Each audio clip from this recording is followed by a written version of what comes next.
Asalaamu calaykum waraxmatullaahi wabarakaatuhu kusoo dhawaada Bisla TV waxaanu qaadan doonaa casharkii ugu horeeyay waxa loo yaqaano Pro English ama baro afka Englishka ama luqadda Englishka.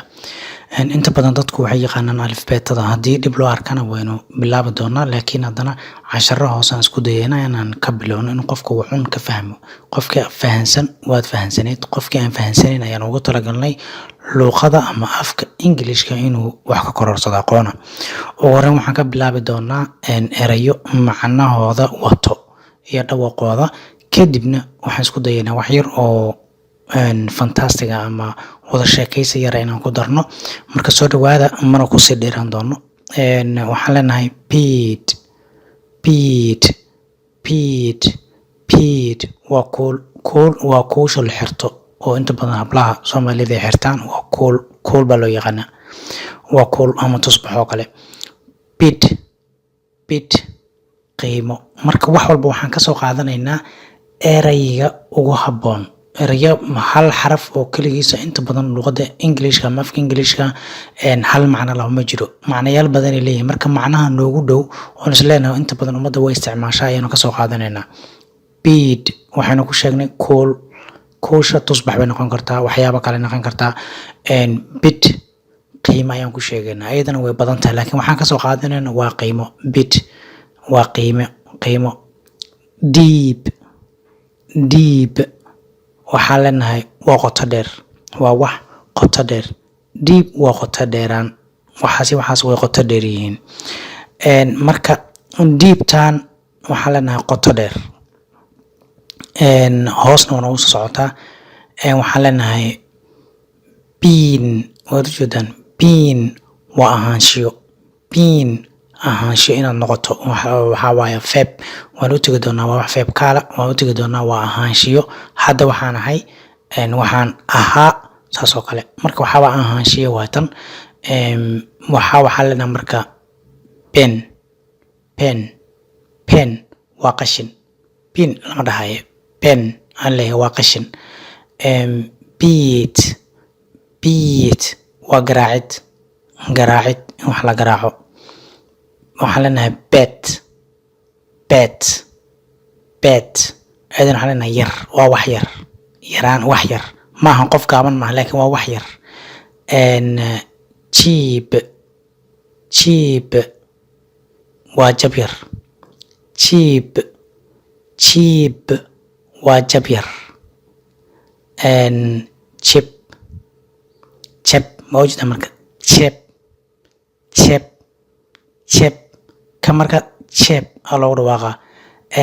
Chep aa loogu dhawaaqa.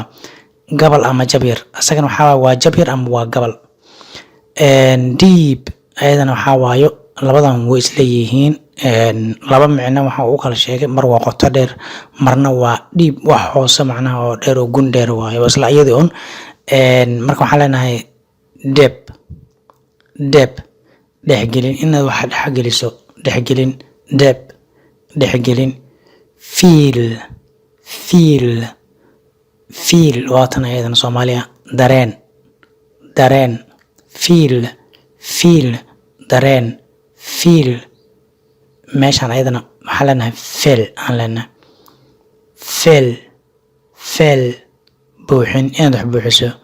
Marka buuxintaas waa noocee waa waxyaaba markii dukumiintiyada kale la qorayo kale meelaha la buuxiyo ama warqada buuxiso kale ayuu leeyahay marka feel inaad buuxiso buuxin. Feet ayadana waxaa waa cagta caadiga waay. Feet ay leedahay Soomaali cag waa cag. Fet ku habboon. Waxaas ku habboon. Wax ku habboon. Greed hunguri ama damac. Great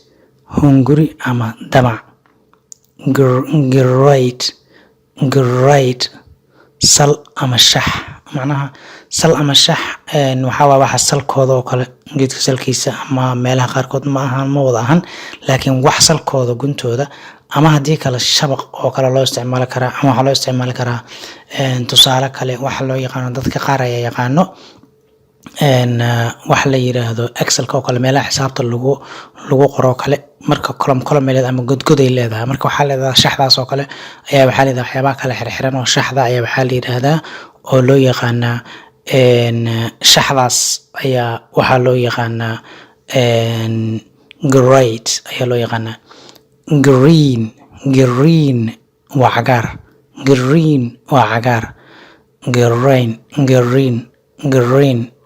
green ayadana waxa waaye dhol cadeyn qof inuu qof kale u dhol cadeey green smell oo kale way ka duwan tahay marka waxa leenahay ayadana waa cagaar bal qaybta ku xigto aan eegno waxaanu leenahay how are you sidee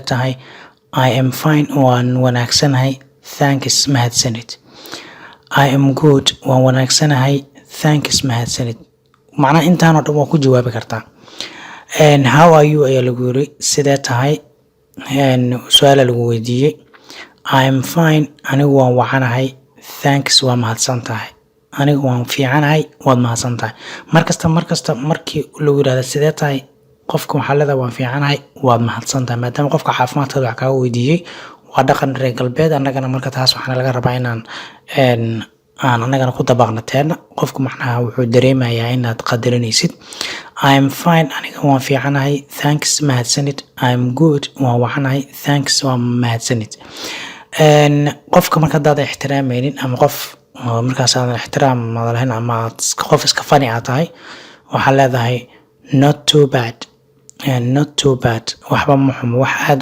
xumaan daran ma jirto not too bad wax saas u daran ma jiraan waa iska caadi oo kale ka dhigan tahay not too bad wax xumaan ma jiraan wax aad u xun ma jiraan wanaag la'aan ma jirto caafimaad darro ma jirto aan leedahay not too bad leenahay markaas hi qof kale hadana ku salaamay hi ayuu ku yiri how are you doing sidee dareemaysaa how are you doing waxa iska lahaa doing tani salaanta noocan waxa ka imaaday Mareykanka annaguna hadoo leed waxaan rabnaa inaan diiradda saarno barashada Englishka accent-ka qaybta UK ama Britain qaybta saarno inaan xoog saarno barno marka salaanta waxa ka nimid Mareykanka oo duwintana waa isla sidee tahay waayo laakiin Britishka ma lahan hadda laakiin Britishka aad ay u isticmaalaan hey how's it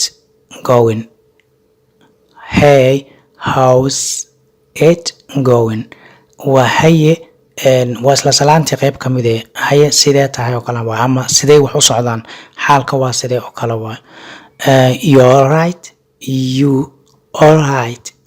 all right waxaan tahay you all right wax magaagsan yihiin caadi xaalku ma yahay xaalka caadi ma yahay caafimaad qabtaa oo kale ka dhigan tahay waa qayb ka mid ah salaanta wax ma saxan tahay jawigaada caadi ma yahay oo kale waa qaybta ku xigto aan eegno not so good xaalku ma wanaagsano not so good saasoo ma sii wanaagsana xaalka not great xaalku saasoo ma sii wanaagsano no great marka hadhowti markaan rabnaa inaan isticmaalno luqadan accentiga ama British accentiga aanu dooranayno hadoo leedna meeshaan not ah hadhow waxaan dhihi doonaa no great iskala isticmaali doonaa midaan kala soo harta marka waxaan leenahay iyadana I have been better tan waxay ka timid marka hadda aragtaan saan qoran tan waa half oo la soo gaabiyay marka I have been better oo kale noqonaysa marka caadiga loo aqriyo laakiin sida uu qoranta hadii la rabo in loo aqriyo waxa leenahay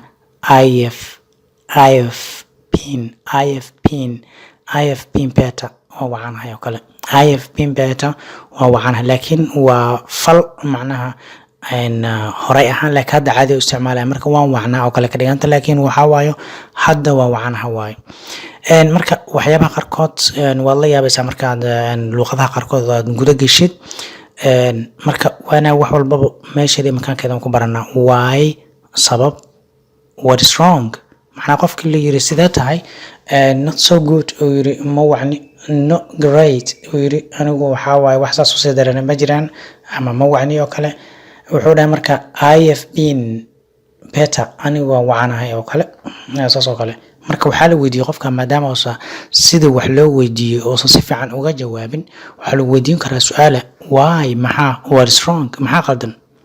markaasuu qofkii haddaad qof oo dhadheel badan tahay, qofka markaasuu dareemayaa, markaanaad jawaabaysaa. marka waxaa leedahay fantastic, wax dhiba ma jira, iska dhedheele, cajiib iyo la yaabid, inaan kaa yaabiy camal, dhedheel oo kale.